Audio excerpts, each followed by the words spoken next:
এবং গতকাল সুপ্রিম নির্দেশের পর মুখ্যমন্ত্রী মমতা বন্দ্যোপাধ্যায়ও আবেদন করেন জুনিয়র চিকিৎসকদের কর্মবিরতি ভেঙে তারা যেন কাজে যোগ দেন, কারণ তার দাবি যে যা যা পদক্ষেপের কথা বলা হয়েছিল সেই সব পদক্ষেপ তো সরকার করেছে এবং যদি প্রয়োজন হয় তাহলে 5 জন বা 10 জন প্রতিনিধির সঙ্গে জুনিয়র ডাক্তারদের তাদের সঙ্গে আলোচনাতেও বসতে রাজি মুখ্যমন্ত্রী। সুপ্রিম কোর্টও ডাক্তারদের রিকোয়েস্ট করেছে জুনিয়রদের কাজে জয়েন করার জন্য। আমিও মিটিং থেকে রিকোয়েস্ট করব, দয়া করে আপনারা কাজে যোগদান করুন। যদি মনে করেন আপনাদের কিছু বলার আছে, you are always welcome.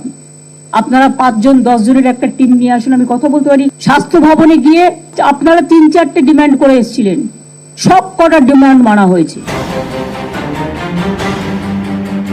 Night ডিউটিতে মহিলা চিকিৎসকের ধর্ষণ, খুন, তারপর থেকেই তোলপাড়।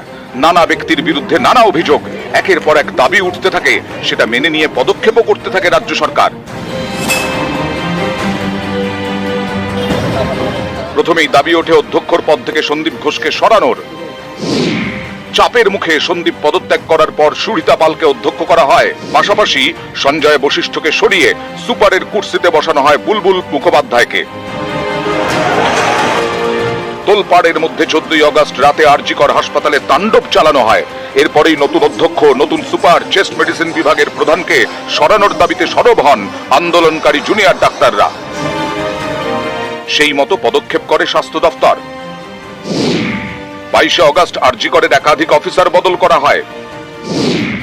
সুরিতা পালের জায়গায় আরজিকরের নতুন অধ্যক্ষ করা হয় মানস বন্দ্যোপাধ্যায়কে, যিনি বারাসত মেডিকেল কলেজের অধ্যক্ষ পদে ছিলেন।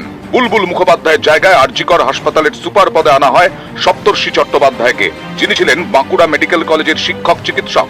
আরজিকরের চেস্ট মেডিসিন বিভাগের প্রধানের পদ থেকে সরিয়ে দেওয়া হয় অরুণাভ দত্ত চৌধুরীকে। এরপরেও জুনিয়র ডাক্তারদের কর্মবিরতি চলতে থাকে। আরজিকরের ঘটনার পরেই সামনে আসে একাধিক চিকিৎসকের নাম। বিরূপাক্ষ বিশ্বাস কিংবা অভিক দে, তাদের বিরুদ্ধে থ্রেট কালচার থেকে শুরু করে নানা অভিযোগ।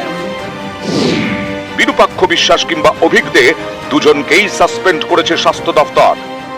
যদি মনে করেন আপনাদের কিছু বলার আছে, ইউ আর অলওয়েজ ওয়েলকাম। আপনারা 5 জন 10 জনের একটা টিম নিয়ে আসুন, আমি কথা বলতে পারি। স্বাস্থ্য ভবনে গিয়ে আপনারা 3-4টে ডিমান্ড করে এসেছিলেন, সব কটা ডিমান্ড মানা হয়েছে। কলকাতা পুলিশ কমিশনার আমার কাছে যে এসেছে অনেকবার পদত্যাগ করার জন্য, গত 7 দিন আগে। সামনে পুজো, আপনারা এবার আমায় বলুন, ল অ্যান্ড অর্ডার লোকটাকে তো জানতে হবে যে থাকবে কোথায়, কি পুলিশ পোস্টিং আছে। এটা পুজোর সময়। পুলিশের একজন ওসি, সে তো তোমার কাছে পেশেন্ট হিসেবে গেছে, তুমি তাকে ভর্তি নাওনি। এই হাসপাতালগুলোর কথা আমাদের মনে রাখতে হবে। অনেকে এখানে কাজ করছে না, কিন্তু প্রাইভেট হসপিটালে গিয়ে কাজ করছে, এবং এতে কর্পোরেট বিজনেস বেড়েছে। আমি এখনো চাই না কারো বিরুদ্ধে কোনো অ্যাকশন নিতে। নিউজ 18 বাংলা।